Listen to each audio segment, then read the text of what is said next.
ফের শহরে দুঃসাহসিক চুরি, নাকতলার আউটলেটে ভোর রাতে চুরি, কাঠগোড়ায় নেতাজি নগর থানার পুলিশ। সিসিটিভিতে শনাক্তকরণের পর 12 ঘন্টা পেরিয়ে গেলেও অধরা অভিযুক্ত। এই নিয়েই আরও একবার প্রশ্ন উঠছে পুলিশি ভূমিকা নিয়ে।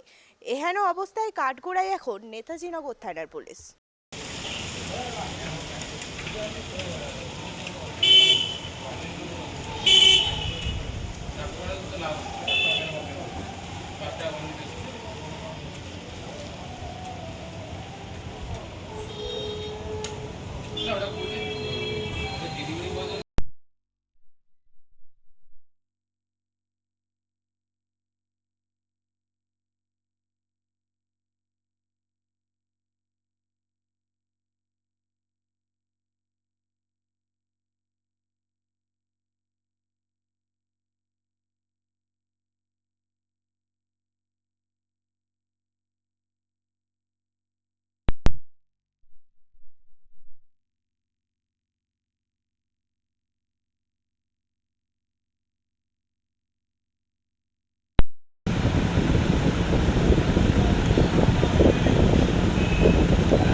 চুরি করতে ঢুকবে। চাবি পেলো কোথা থেকে? চাবিটা নেবে নাও, দেখছে এরা এখানে ঘুমোচ্ছে।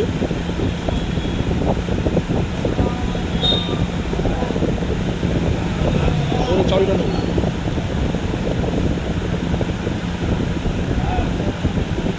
চাবিটা নিয়ে ওপরে চলে যাবে।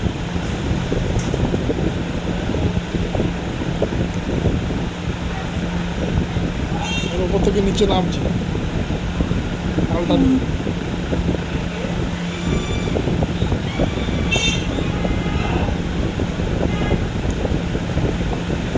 এই যে নিয়ে দেওয়া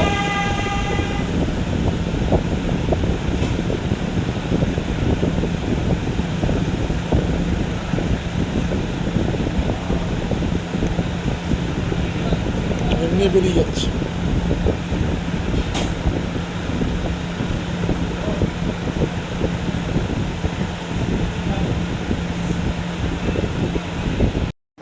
অ্যাকচুয়ালি ম্যাডাম এই সকালবেলা সকাল 7টা 10 নাগাদ আমাদের এক দোকানের কর্মচারী, তো প্রায় অনেক দিন ধরে আমাদের দোকানে কাজ করতো।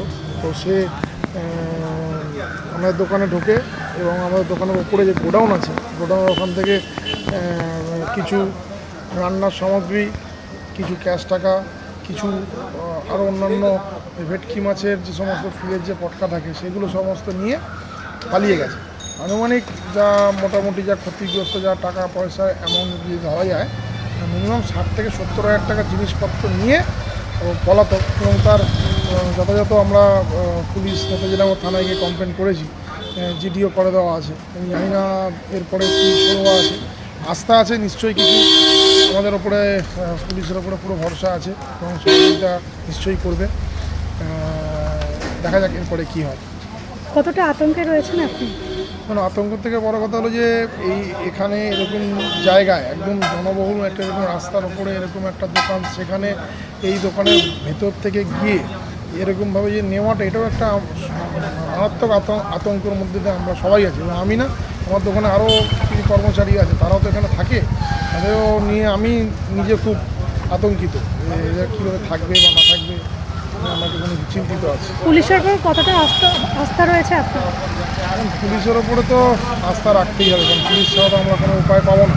এবং নিশ্চয়ই ওনারা আমাদের যেভাবে জানিয়েছে যে আমরা যথাযথভাবে যত শীঘ্রই হোক ধরে নেব বা এর যে শুরুয়া আছে সেই শুরুয়া বার করে আশা করা যাক। এটা নেওয়া আর কিছু বলার নেই। এই ধরনের ঘটনা মানে প্রায় এরকম একটা জনবহুল জায়গায় ঘটে গেল, সেই জায়গায় দাঁড়িয়ে কত রকম একটা ভয়ের বাতাবরণ তো সৃষ্টি অবশ্যই হয়েছে। সেটা থাকবে, এরকম জায়গার মধ্যে দিয়ে এরকম একটা জিনিস আবার মানে 7 সকালে, এই না যে রাত দুপুরে হয়েছে, এবং সকাল 7টা 10 ওরকম সময়ের মধ্যে এরকম একটা জিনিস হয়ে যাওয়া, তো ভাবতে গেলে গায়ে কাটা দেওয়ার মতন অবস্থা। আপনার নাম? আমার নাম সমীরণ ঘোষ।